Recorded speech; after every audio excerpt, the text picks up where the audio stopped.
All right, so now that we have our barricade and everything set up, I want to kind of randomize the interval that the zombies attack at. So right now it is very consistent at one after the other.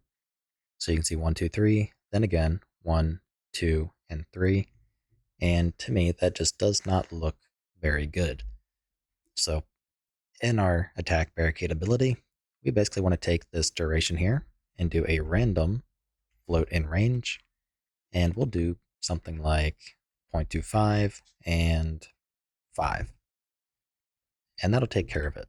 So that'll be after the first attack. However, they will still immediately attack right after they reach the barricade point. So we want to do the same thing, just copy this delay and random float in range before we call the initial play montage and wait. So here we can do something similar. Let's just do a different range though. We'll do something like 0.5 to 1.5, just so there's a slight variation, but it's still pretty quick, and see what it looks like.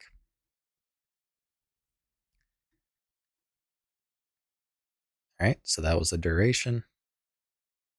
We had our 1, 2, and 3, and we can see some difference there as well.